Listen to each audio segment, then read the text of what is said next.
Hi, good afternoon, everybody. Today I'm here with Helene I. Now, Helene and I have been business buddies for about a year now, so we've had loads of these discussions offline, and we thought it's about blooming time we bring them online and start sharing some of the kind of quite difficult conversations that we challenge ourselves with on a pretty much a day-to-day basis. So, thank you for joining me, Helena. It's great to see you. Thank you for having me. It's so good to see you here again in this situation. Looking forward Yes. to our dialogue. Doing it live, trying Yeah. to create or help others start these conversations is a massive part of why we do this. And I've often been asked why I do it live. And for me, it really is about now trying to help people see it's not perfect. It doesn't have to be perfect. We don't have to be, show up and be perfect all of the time.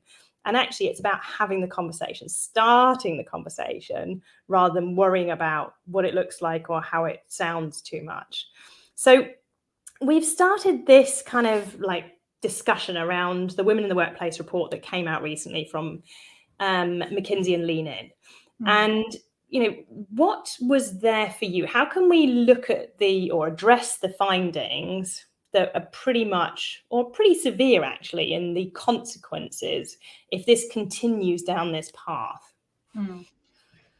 Oh, it was such a massive report. It's 62 pages, but still is so much content there that we could bring up front and talk about in management teams, in the organizations, because there's so much value there that you could actually use to transform your organization. Because I would say that what they address in the report is business critical.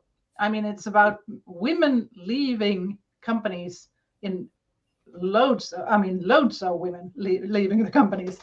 So if we don't address that problem, it's gonna hit the bottom line.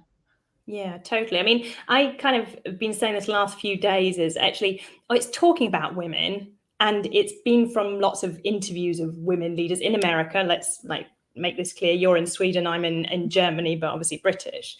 So we need to kind of also bring this back into the European context a bit. But I don't think there's a massive difference in the fact that what I'm seeing is the requests from, or the wants, the needs that are being talked about by the women who are either leaving or who were interviewed for this report are actually just human needs. Yeah. Actually what I think all of us need to be able to show up, be engaged and thrive in a business context. Yeah, and being accepted for the one you are, not for the role or for the gender you are, which is actually what they're talking about in the report. Okay, yeah, no, totally. Now, you deal a lot in terms of purpose. Yes. This is, you mean your business is called Purpose Impact, very clearly. That's where your focus lies. But how does, or let's take one step back. What does purpose mean to you? Purpose for me is what brings me as an individual meaning, and it shows for an organization how we as an organization wants to make a difference. It's our why, and how do we want to make a difference towards our clients, towards the environment, and that's what we can actually use in so many ways on how to attract the right people that wants to come and work for us, the right clients, produce the right services and products and so forth to bring the change alive. Okay. So what does that mean in terms of how does that translate? If you've got a good purpose, if it's clear and it's understood within the organization, it's lived within the organization through, I guess, business values, how does that relate to the engagement of the employees? Well, if I can connect, if I find as an individual know what is meaningful for me, what brings joy for me at work, I can sort of bring the organization's purpose and my individual purpose and see how they connect. And if it's a strong connection, I will probably be more engaged to contribute to the organization's purpose because I feel that this also brings me joy and I can fulfill my own purpose when working with the organization's purpose. And Okay, so You're bringing in contribution, connection into who you are as an individual, what's important to you, and how that aligns with what the business is doing. So if the business has got a strong business purpose that you can align to as an individual and you find meaning behind, then you're more likely to be engaged. Yeah, exactly. But why? What's the science? What's the logic behind it? How does this relate in terms of what you've seen? Well, there are a lot of research around this, and what we can see is that people today wants to have a meaningfulness at work. We don't just want to do our 9 to 5 work and then go home and live our life besides work. We need to have a fulfillment at work as well, because it's such a big part of our daily, what we do on our daily basis. And if we feel that, well, I'm not connected, it's not giving me joy, I'm not working with what I really want to work with, what my skills are, and so forth, I mean, it's just gonna bring me down. It's gonna lower my engagement. And how do I contribute at work if I'm really negatively engaged, if you can say that? And that's what we see. I mean, the engagement rates all over the world are really low. So we need to address this issue, because if we can't raise the engagement rates in our companies, I mean, where are we heading? Yeah, I mean, I just keep saying, I mean, you look at the latest stats from Gallup, and it's just such a waste of human resource, as in, human energy that we could be putting into making the world a better place. Definitely. And that's why I completely agree. It's either if you're aligned, or what is important to you, and you're aligned to the meaning of the company, what's purposeful for the company, then you're getting energy. And again, like you said, well, if you'll be able to use your strengths, and contribute, that brings most of us joy. That we're actually able to contribute to something that's meaningful. And I've been doing quite a lot of research recently, in the last kind of year and a half, with female leaders, and obviously my area is female leaders in tech. And the things that I'm finding are really important is actually their purpose is coming down to one of two things. It's preventing other people or supporting other people from having the same experience that they've had, the negative experience, or it's contributing to making the world a better place. So every single one of them, when I've had the conversation, at some point, those two have come up. And we're talking about the values, like you say, contribution, collaboration, connection, curiosity, and just this bravery, real bravery to go out and try. And I think that, again, came through in this report, was that actually there's an awful lot to be gained by harnessing these type of values and living them within the business context. And I guess that aligns to what you're saying on purpose, is actually we're looking for a new paradigm of leadership. Yeah. Yes, we are. And one of the important results, I think, is in the report, is that they're talking about creating an inclusive culture. And for me, an inclusive culture includes the purpose and the values and all that, because I mean, that's the platform for what we're doing. I would say the purpose, the vision, and the values. And if we start from that and having strong values and really living our purpose, I mean, we are all connected through our individual purposes to the organization's purpose. And I mean, that creates such power. And I think we could level up the engagement just by doing that and working with the cultural aspects of this. Yeah, I love that. Say that again. You see inclusivity as? Oh, I don't know what I said. Well, what I see is that purpose, vision, and values are what sort of builds the foundation for an organization.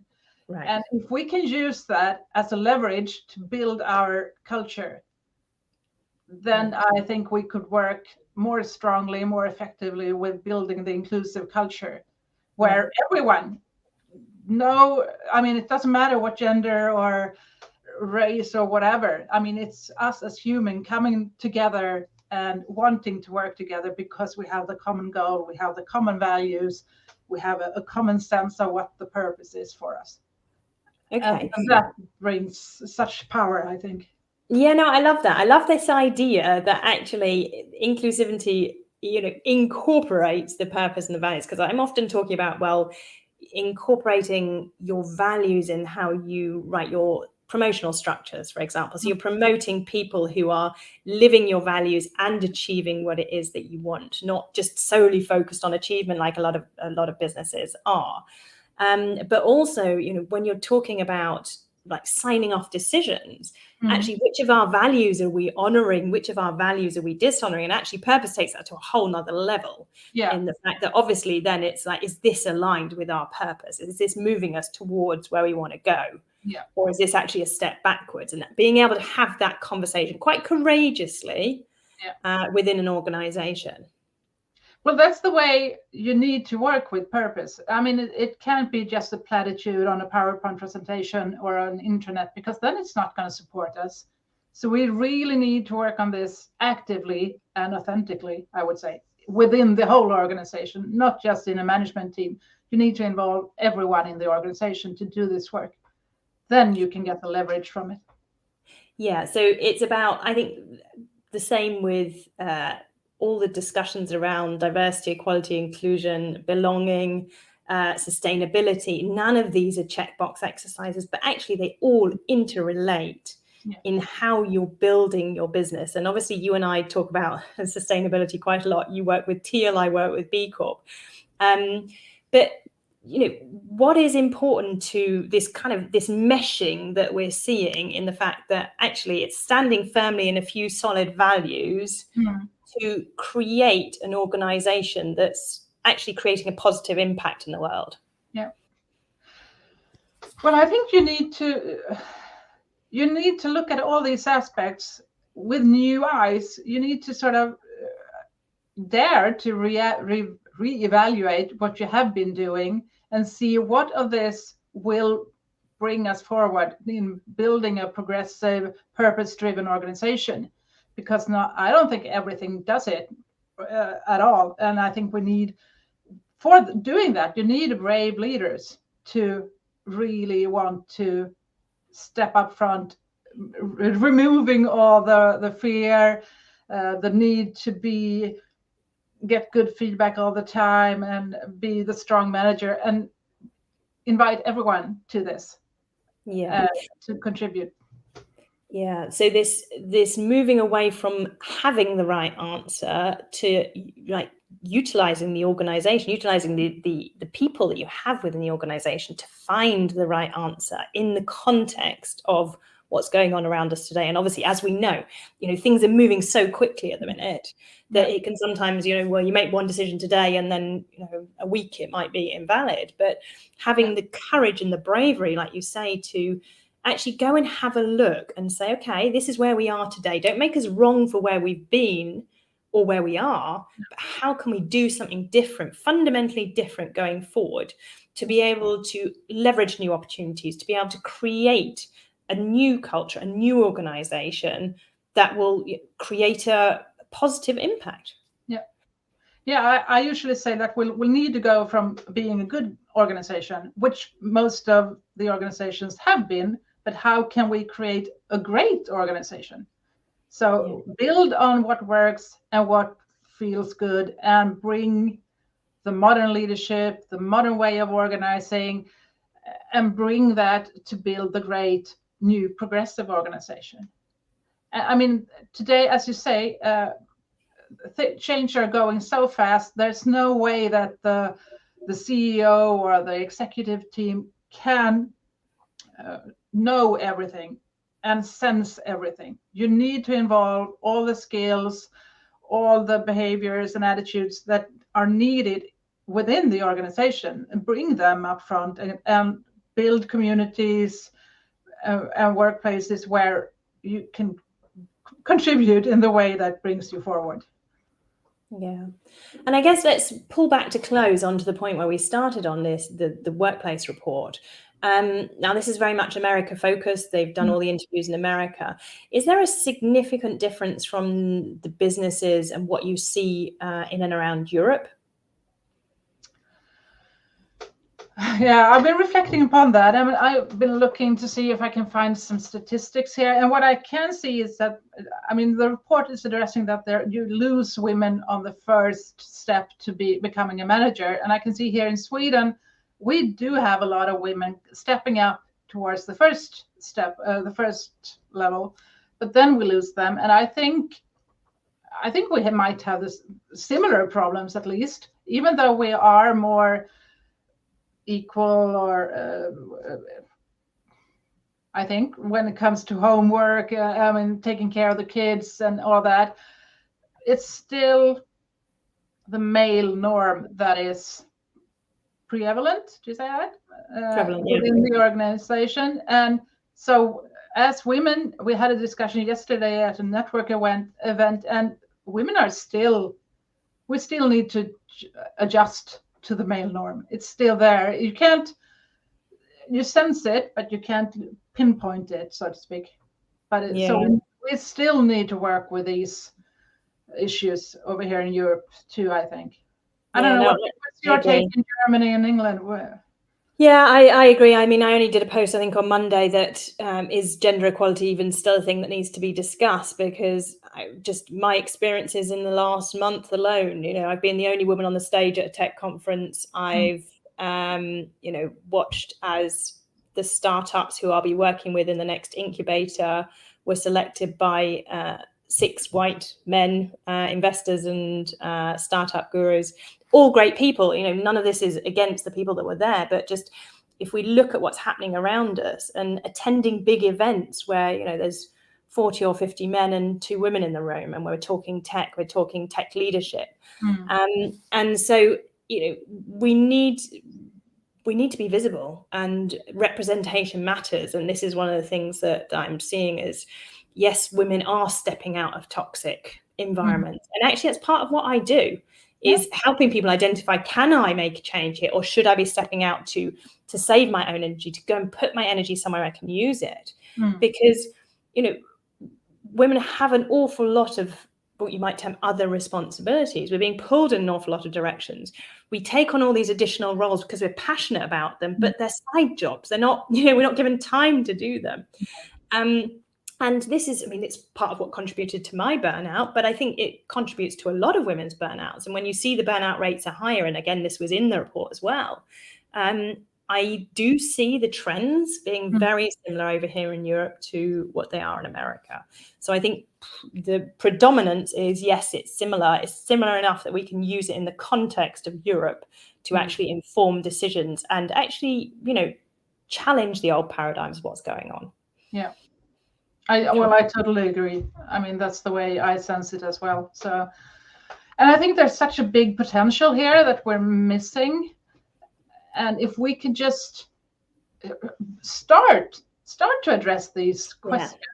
I mean, we don't have to take that giant leap if this feels scary and you don't know what you should be doing. Just start with something. Start with a dialogue within the executive team, and dare to be authentic and talk about what you feel, not what you think is politically correct within the team.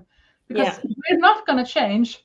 We're not going to unlearn old behaviors that is not sufficient for us anymore unless we speak our truth. Yeah, and also being curious to those that are disagreeing with you, the dissenters, because there is an honest voice in what people are trying. People are usually trying to do the right thing. Yeah. But I agree with you. Try and make small changes and just challenge the status quo, challenge the norms.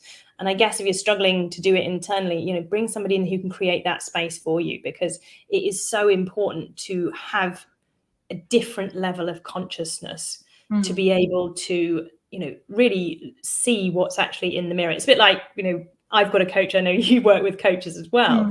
We're coaches, but we work with coaches because we can't even see it for ourselves. No. And this is what's happening within organizations as well.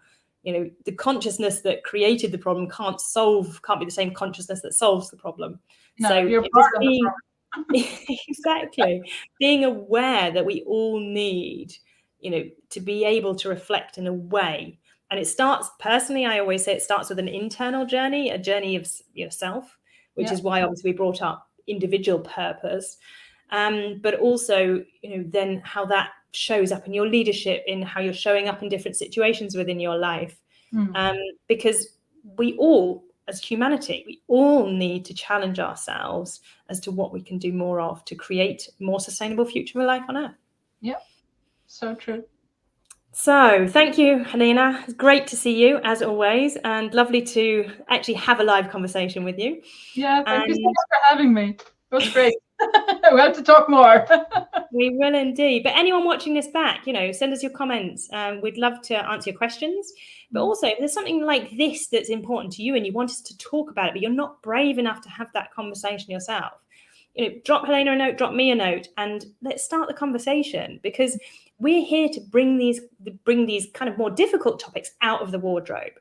We're not associated with an organization, so we can have these conversations without the worries as to what might happen. But this is what we want to do. We want to start conversations that are meaningful, that are actually going to help everybody create change in their lives and in their organizations. So thank you very much. Have a lovely afternoon, everybody. We'll see you soon. Bye for now. Bye-bye.